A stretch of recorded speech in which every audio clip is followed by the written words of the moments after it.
Welcome to another episode of Cadence Fishing TV. And I'm up in beautiful Lancashire today with my good friend and brand ambassador, Alan Barnes. So Alan, tell us a bit about the venue. Hi James, welcome to Lancashire, and we're on the Lancaster Canal in Garstang. It's a market town 12 miles north of Preston. Great canal, it's enjoying a real resurgence at the moment. We're catching lots of bream and skimmers and hybrids. It's where a lot of great anglers have cut their teeth who fish for England, like your Dave Ropers and Dave Brogdons, Vinnie Smith, Mark Addy, people of that ilk. And we're on a stretch today called Dimples Lane in the centre of Garstang, and we're in a noted area for bream. It's not a wide, it's just a standard section of the canal, about 15 metres wide, but there are a lot of bream here, and I'm hoping we'll catch some today. Well, I tell you what, it's a beautiful canal, and it's just great to be back out after the lockdown, isn't it? And we are observing the social distance ruling of being 2 metres apart. Yeah. So we've set up sort of probably a bit closer than what you would in a match, but that's just to help Chappie really. And I think, you know, we're gonna fish similar tactics. We're gonna both fish the pole, but I'm not gonna fish bread. You're gonna start on bread, and I'm gonna start on chopped worm. So it'll be interesting to see how the fish respond. Yes, yeah. Okay, let's give it a go.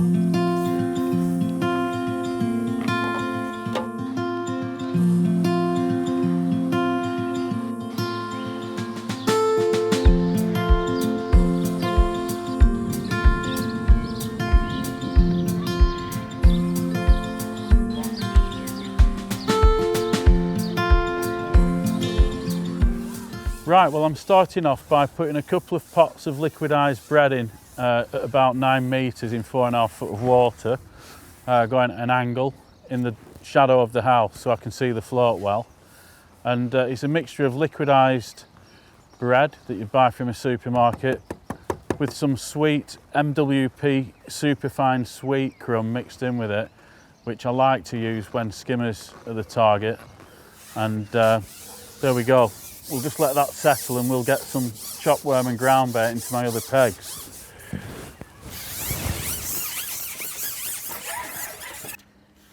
Well, I've selected 3 different swims that I'm going to feed, and to start with I'm going to feed some chopped worm and casters sort of down away from where I'm fishing, just to give me another option and just a bit of a different sort of approach to what Alan's doing.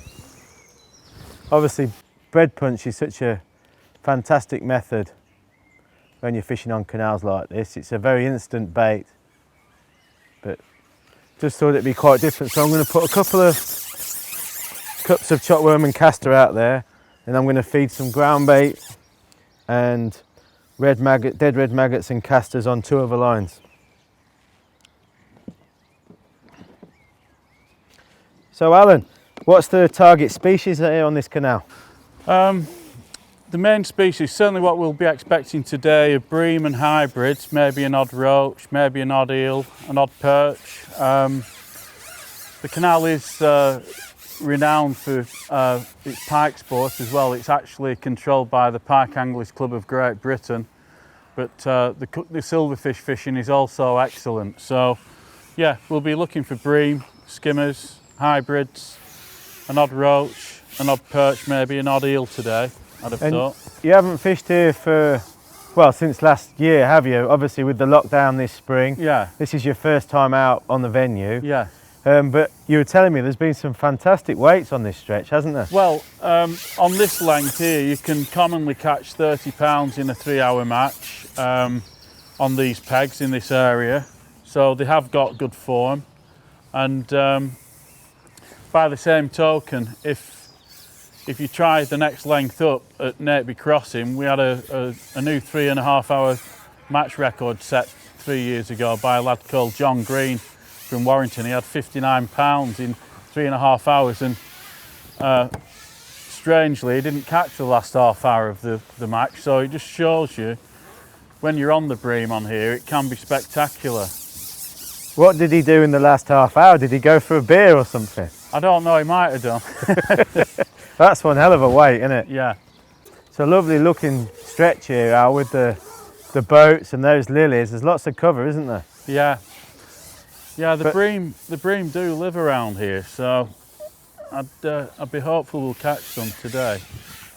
But I've been having great success on my local canals in the last week or so, down in the Midlands, and it's a really strange factor that we should mention. There's not really any boats at the moment, is there? There's hardly any boat traffic, and I've found that I've been catching the fish not as far over as you would do normally when there's the boat traffic. So I'm only going to feed at sort of 10.5 meters to start with, and then I might, if the fish back off, I might follow them up the shelf if that's what happens. But yeah, it's been the same on here. During lockdown, the boats have been locked down too, and it was only last weekend, the Whitsuntide Bank Holiday weekend, that the powers that be relaxed it and allowed the boaters access to the boats in marinas, but with strict time limitations from 9 AM till 5 PM. They weren't allowed to stay on the boats overnight because it'd be classed as a second home. They could cruise about on them during the day, but they had to be back by 5. And I understand that the terms of this agreement are that they can access the boats and sail on the canal from Wednesdays through till Sunday. So every Monday and Tuesday on this canal it's going to be quiet, which is great news for the fish. And I think it's probably it's just kind of strange not having any tow, from the opening of the lock. So it's there aren't any locks on this canal. It doesn't have locks, and it does pull actually. Usually, just to where we are today, it pulls to the right towards Preston, because there is a link now for boats to get from the Leeds Liverpool onto the Lancashire across the River Ribble in the estuary. It's called the Ribble Link. I'll just move my pole. But yeah, there's usually a slight pull to the right, and that's it on this canal. I don't know about you, Al, but when I'm feeding for bigger fish like bream and skimmers and hybrids, I don't like to feed too tight an area. I like to try and spread the bait out a little bit. Well, I've just put 2 down the same hole, but when I start loose feeding over the top ledge, I'll spread it out then, and I try to pick fish off from around the edges of the swim. But it pays on this canal as well to catch a fish, feed the line, switch to your other line, just rotate between them, and you'll get more fish that way. So right, well, we've fed our swim, so I think I'm going to get started. Yeah.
It's a hybrid, I think, looking at that, and I've just had it going across on my chopped worm peg on a couple of little pieces of red worm, and there you can see the worms there in its mouth. It's a start. The bread peg didn't produce anything. A couple of little indications of tiny little fish, I think, but that was all. And after an hour, it was time to go and have a look across.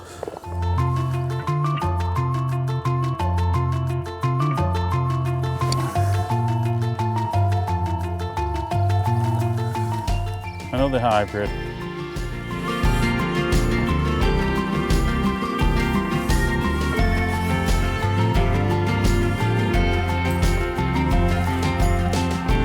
Same size as the first one, about 4 or 5 ounces.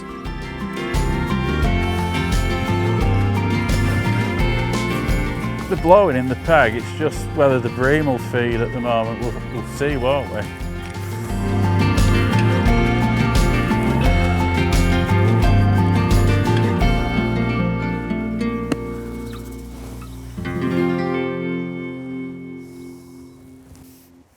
Well, I've gone straight over my chopped worm line and hooked a decent fish. Fishing quite a positive rig really, with 2 bits of worm on a size 14 hook. It's definitely fighting a bit strangely. It's got some people coming along the canal, so I'm going to try and move my pole out of the way. Alan did mention that there's some eels in the canal, and I think this might be an eel. It looks like it just snagged me up then a little bit, but the fish is still on, so see if I can get up and see what it is, see if it is a big eel. Oh, it's an eel, yeah. Oh well, it's maybe not the target species, but it's a start.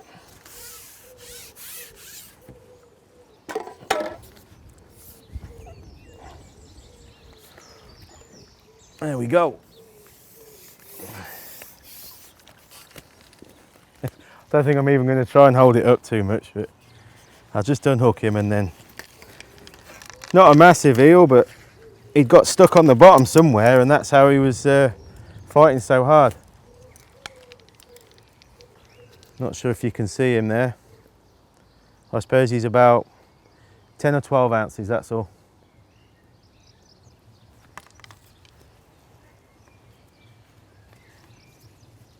That eel had taken the worm quite down, and often when I'm eel fishing and it's taken the bait right down, I tend to just break the line and tie another hook length on, because I think it does less damage to the eels than trying to get a disgorger down there.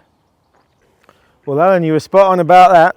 You said I might catch an eel on that deeper line. Well, it's taken a while, probably an hour and a half, just dripping in feed, but we're just starting to get some bites, and I've hooked a submarine here that's hell bent on staying across the canal. There it is. I think it's a big hybrid. Yeah. I mean, that's a 6 latex elastic, and you can see it's got ideas of its own about not coming in. We'll just turn it round, and fighting very strangely, I must say.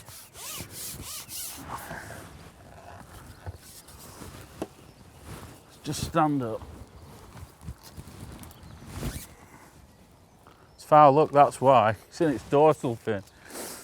Right. We got it. Well, that's a unit, isn't it? As they say these days.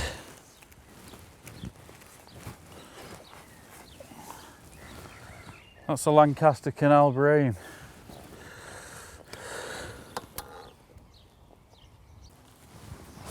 They're coming easier when you hook them in the mouth.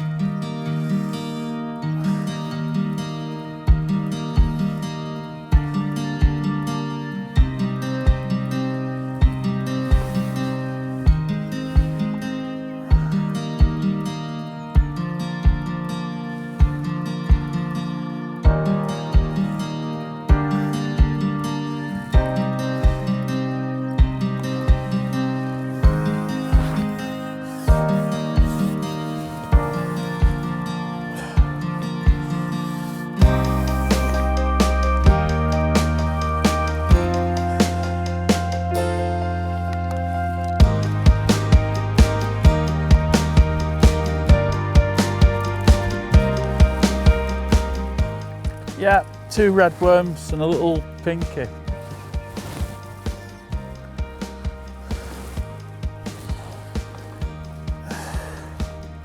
There you go, another prime slab of Lancaster Canal bream. Lovely.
Yeah, they're blowing like mad, and they have been since we got here, as we mentioned earlier, but with it being the end of May, who knows what's going on under the water.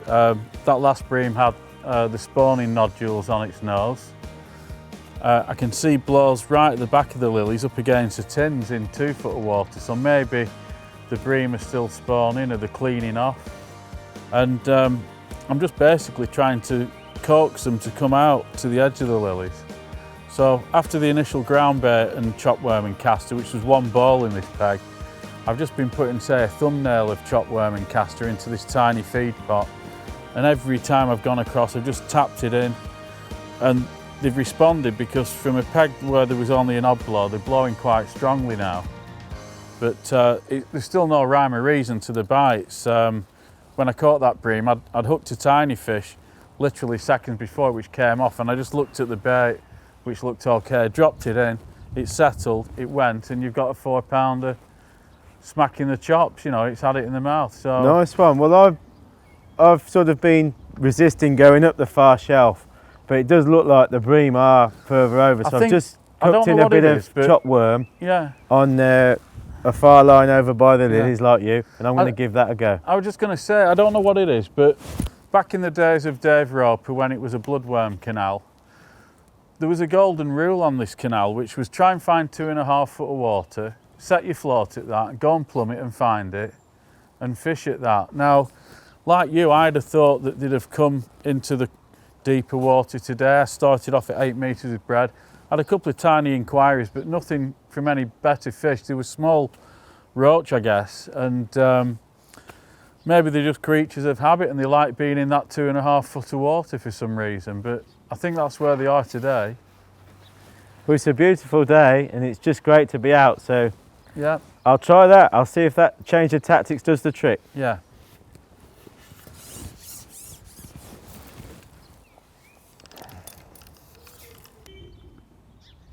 So, Al, how have you got on with the lockdown?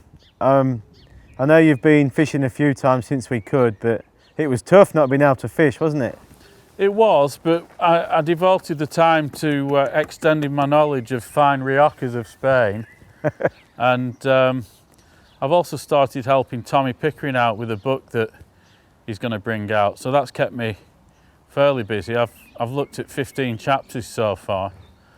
Wow, that's amazing. Yeah. So you've actually had to furlough your business, didn't you? Yes, I did, because our business is all about delivering publications through people's letterboxes, and certainly for the first 7 weeks of the lockdown, up until we got better direction from the government about what we could do, I just felt it was a conscious decision and a matter of conscience not to put things through people's letterboxes. So we furloughed the business, and I think we're going to come out of furlough next Monday, June the 1st, and we'll just see how things are. But I think the public have kind of accepted now that coronavirus is here for a while, and we've just got to be sensible and social distance and try and get on with our lives, you know. Absolutely. One thing's for sure, a lot of people are out fishing, aren't they? We went to a couple of other sections on the canal this morning and couldn't get on the pegs we wanted, so it's amazing, isn't it, that there's seems to be a bit of a resurgence really with fishing at the moment. Well, if people have rediscovered the love of getting out in the countryside and watching a float and idling a few hours away, that can only be good for the trade as a whole, can't it? Absolutely. Right then, come on bream, let's see if I can sneak one.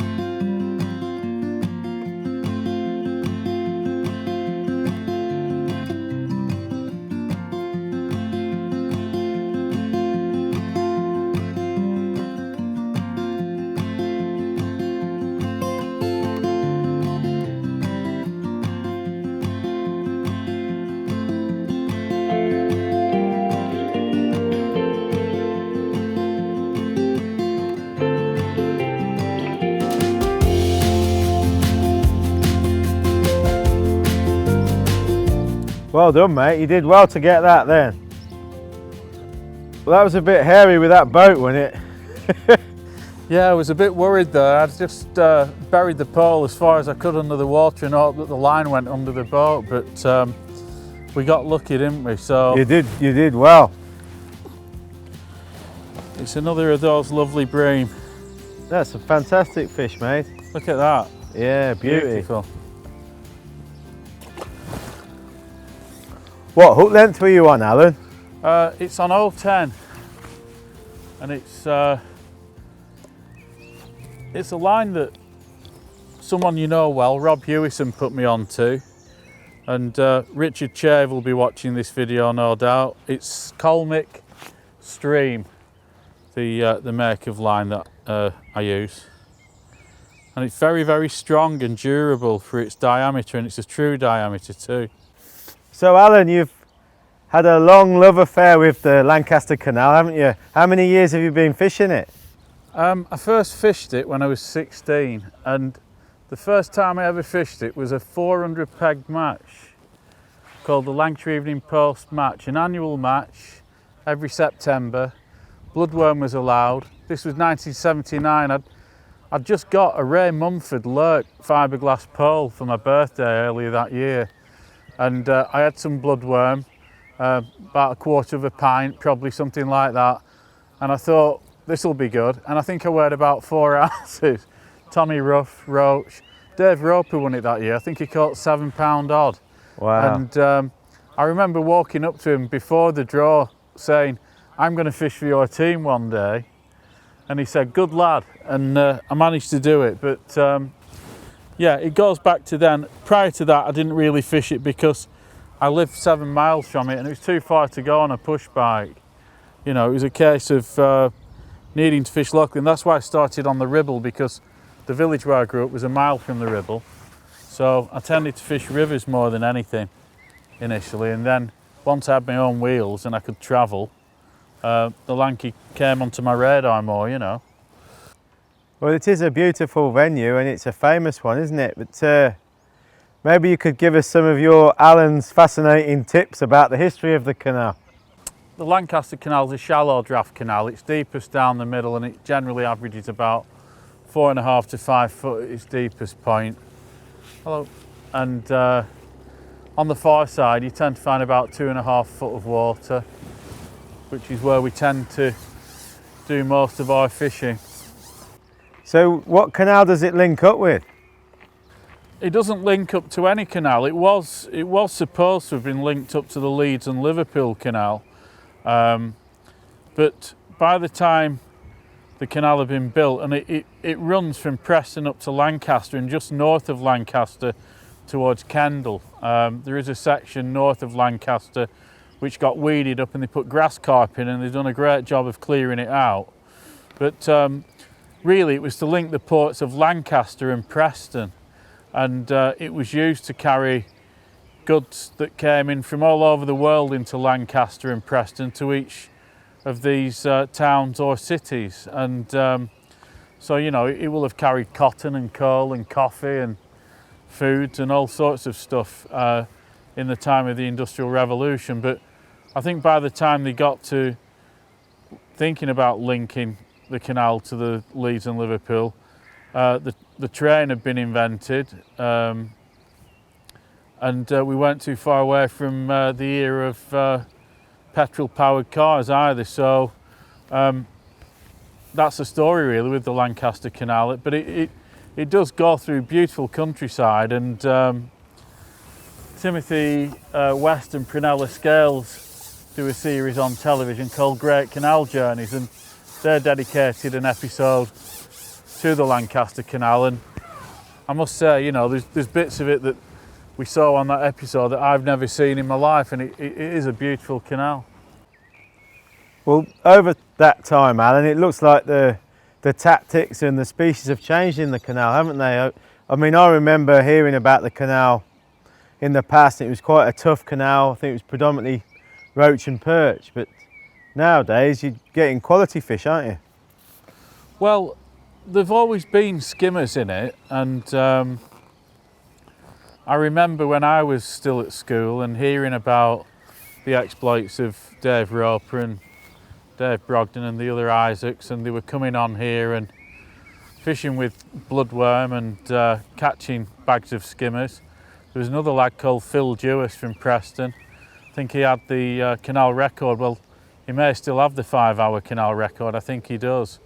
37 pounds of skimmers, and he he caught that down at the Preston end, if I remember rightly, and it's very difficult to catch 37 pound of roach. So there have always been skimmers in it, but like anything, venues tend to go in cycles and species sort of become stronger than others and vice versa. But in the last few years, we've seen a lot of quality bream suddenly show up, and I mean we've caught one or two today to illustrate that.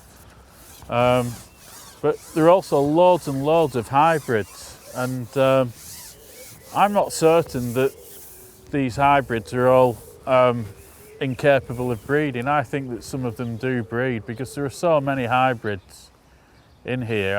I can't see it being anything other than the case. So yeah, but just going back to the cycles, there was a spell when it was full of Tommy Rough, and in winter you could win a match with a couple of pound of Tommy Rough on Joker, a bloodworm. But by and large, it seems to have settled down. The rough seemed to have vanished. There's very few gudgeon in here at any time. You seldom see them. There are odd ones, but it's mainly bream, roach and hybrids. They're the three main silverfish species. And like I said, there's also pike and perch. Are there any zander in the canal? No, there are no zander to our knowledge. There's an odd tench, an odd carp, but no, there's no zander. There aren't any zander in the north of England, I don't think. Yeah, because it was the zander that had a big impact on our canals. Pretty much they kind of decimated all the small roach and gudgeon, and we're finding now it's much more bigger fish that you're catching. We're not really catching any small fish anymore. Yeah. So I know that there's still quite a few matches on the canal, but do you see many pleasure fishermen now on the canal nowadays?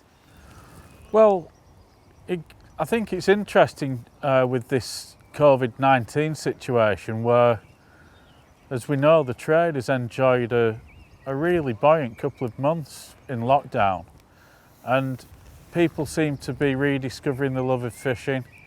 And certainly on this canal we see more pleasure anglers. There were two spots we were thinking of going to this morning, and we couldn't get on either of them because there are anglers there present. And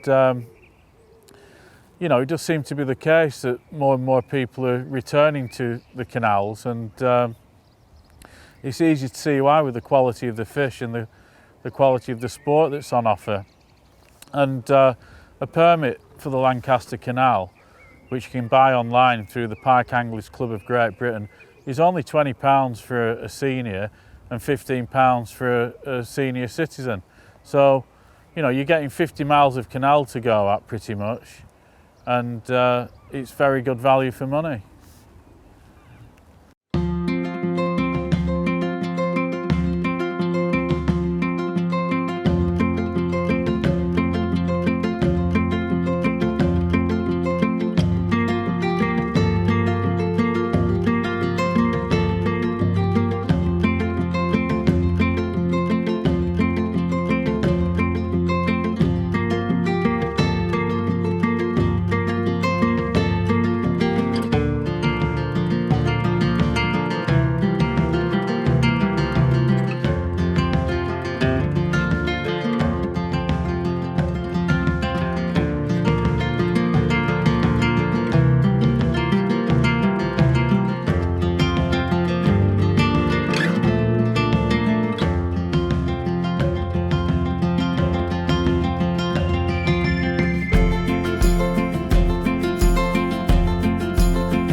finally, after struggling for a few hours, I've got a better fish on, and I've taken it fishing over towards the boat.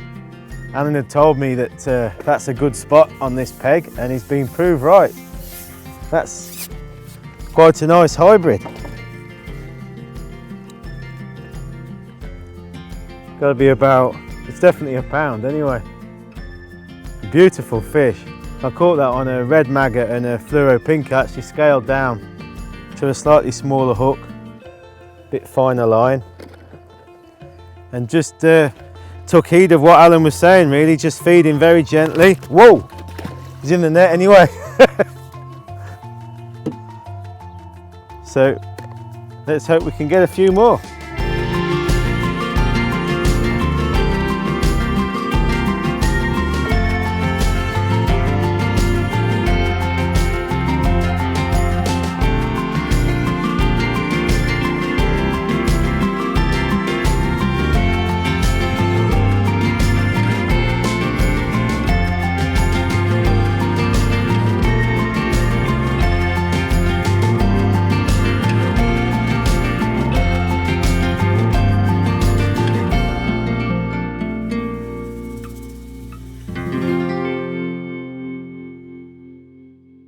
Well, Alan, I've popped to see you because I'm very intrigued about your tactics. It is fishing a bit hard today, and you've definitely managed to winkle out some cracking fish there with those 3 bream. And one thing that really sticks out to me is how you're feeding. Obviously you had your initial feed, and pretty much every put in, you're just putting a little bit of chopped worm with a little bit of ground bait in, aren't you? Yeah, my rule of thumb on the lanky when I'm targeting bream is to put some initial feed in, whether it be 2 bowls about the size of a golf ball with chopped worm and castor in one peg, and one bowl in another peg. So you've got a big peg and a little peg for your bream. And you find by trial and error usually on the lanky that they'll settle on one or the other, and sometimes there'll be more on the 1 bowl, sometimes more on the 2 bowls. You can't really tell.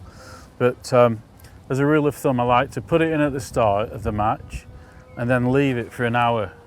And when I say leave it, I mean don't even loose feed with a catty over it. Don't loose feed casters, just leave it alone. Go somewhere else, whether you're fishing down the middle for an eel or fishing for breadfish. But just keep away from your bream lines for an hour or so. And then when you go back, don't make the mistake of going in with another big pot full. And what I do, I use some homemade cad pots, and I'll just feed thumbnail offerings, so that's enough there. Yeah, if you just can show Chappy, because that's really key, I think. Right. Now in there as well, you might see there's some line that's formed the spider's web, and I do that so I can press it in. And when you're fishing long on the canal and you've got walkers and cyclists and joggers, some of that goes down through the spider's web, and it means that you're not going to bounce it out until you get to where it's meant to go into your peg. Especially if you're just loose feeding casters, you can see that they'd just drop through. They're sitting on top of that mesh because of the worm and the soil. But I can't get too close, but maybe if you can just hold that in position so Chappy can just focus on it, because I think that's really neat. And you're basically just very carefully drip feeding your peg with some nice chopped worm and casters. I use the word nurturing. I'm nurturing the peg, really. I'm assuming that the ground bait's gone in at the start and it's attracted bream to the peg, and you can normally tell because you can see bubbles, and that's a giveaway, isn't it? And then when you go to fish that peg, you don't want to be cascading bowls of ground bait on the head or lots of bait, because it might spook them. I mean, just to give you another reference about not spooking wild, cautious, shy, natural water fish.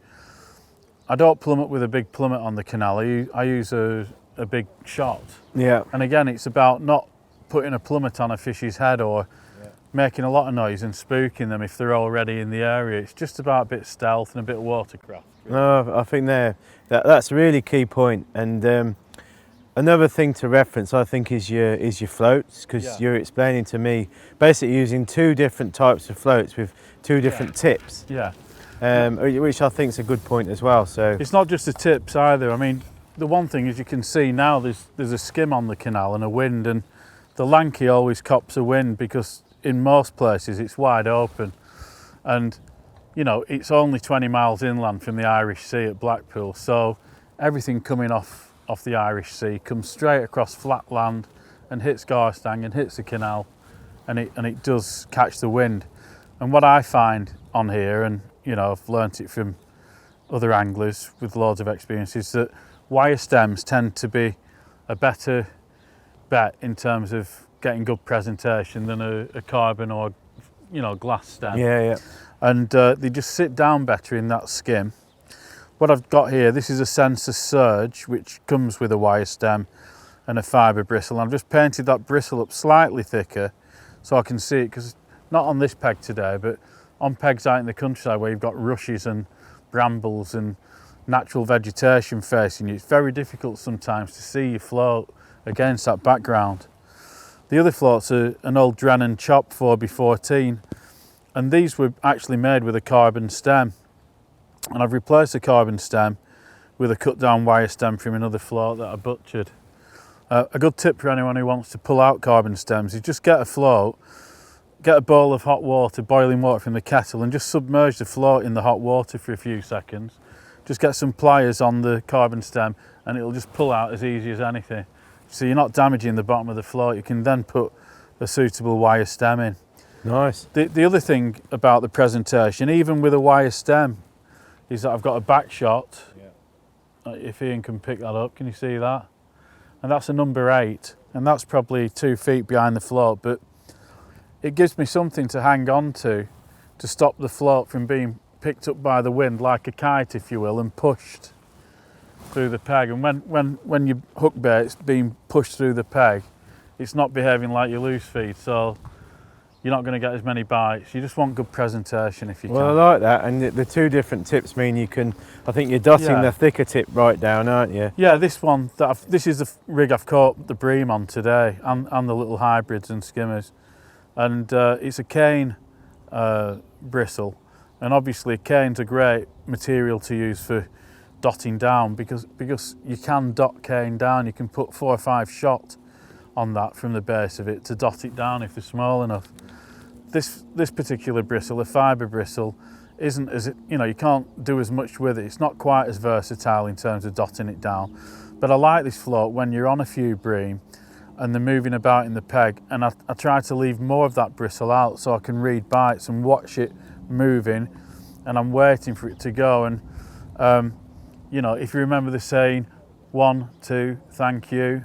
Just give yourself that time, build that timing when the float, once it's gone. You don't want to be 1, striking 2, at line bites either, do you? So it's making you spot a positive bite. I mean, I've had one that we've seen, I hooked it in the dorsal fin. I couldn't do anything about it. The rig's in, then it's gone. You strike, it's in the dorsal fin. The other 2 have been in the mouth. But you're trying to read the bites and read the difference between line bites and proper bites, aren't you? No, I think as it's proving on a tough day, it's these little attentions to detail that really make a difference. So Alan, just tell us about the line that you're using on your rigs today. Right, well, for main line on rigs, I use match team line, and it's a good strong line. What you've got to be mindful of with it is that the stated diameter on the spool is understated. It's always stronger, so this isn't a good example. This is actually 0.18 diameter, and it actually mics up at 0.20. I wouldn't use anything that thick on the Lanky. On this particular rig that I've caught on today, that's 0.12 diameter Silstar as it's stated on the spool, which actually mics up at just under 0.14. And this rig is designed for exactly this sort of fishing, where you're fishing up against lilies, because should a bream run into the lilies, I've got the confidence that the line's strong enough to try and muscle it out of there. And that's allied to another durable, robust and strong hook length, and the material I use for that is Colm Extreme. This is 0.10 diameter, which breaks at going towards 3 pounds, so it's very strong for its diameter.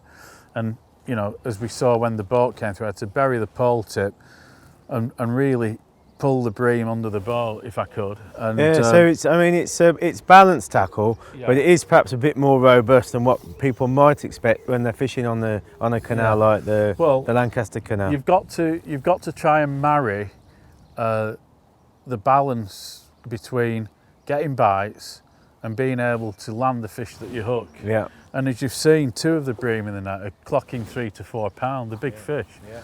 So if I was to fish with a 4 elastic and 0.10 main line and an 0.8 bottom, I'm playing Russian roulette. I may lose them. This is a more robust rig, but it's proven, and you know it's allied to a 6 latex, so everything's in balance really there.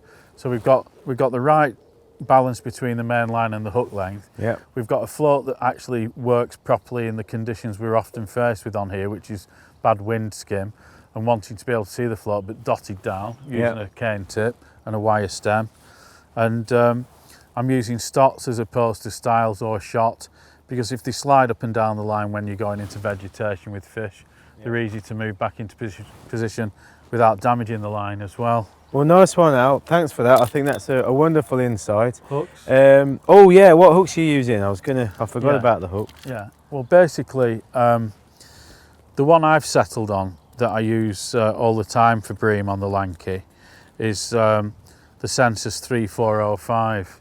It's a black nickel round bend pattern with a microbarb, and they do it in odd sizes, and I find that the size 17 is absolutely spot on for bream, because then you can use bunches of baits and multiples, so you could have 2 small red worms and a maggot, or you could have 2 small red worms and a caster, or a piece of sweet corn, or double caster, or 3 pinkies, or whatever you want really. Well, that's really great, Alan. I'll tell you what, I'm itching to get back fishing and have another go, so let's see if we can put this all into practice. All right, mate, no problem. Cheers. Okay.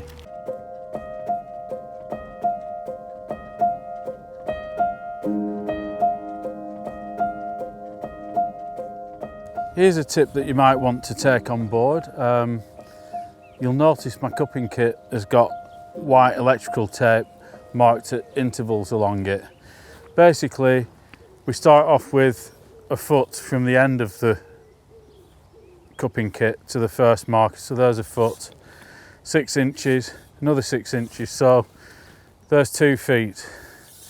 The next one, 2.5 feet. And as I said earlier in the video, the Lancaster Canal has always been a canal that's fished well when you've got a float rig, pulled it down to 2.5 feet and marked it, put a plummet on, gone and found it and fished there. I don't know what it is, but they seem to like sitting in 2.5 feet of water on this canal. Obviously I've marked it for deeper canals as well, so the Leeds Liverpool, where you're often in 5 foot plus down the middle, and you can see I've also got these incremental small markers at 1 inch apart, and that's because often you'll find that fish want to sit at a certain depth. They might be 3 inches off the bottom, 5 inches off the bottom, 7 inches off the bottom. But if you can work out that magic depth and put another mark on here with tip X on the day, and you can then scratch it off, you've got an instant reference if you trash a rig, or if you decide to use a heavier rig, but you want to know the exact depth you're at for catching the fish most efficiently. So that's a quick tip, and hopefully one that you might implement and use in your own fishing.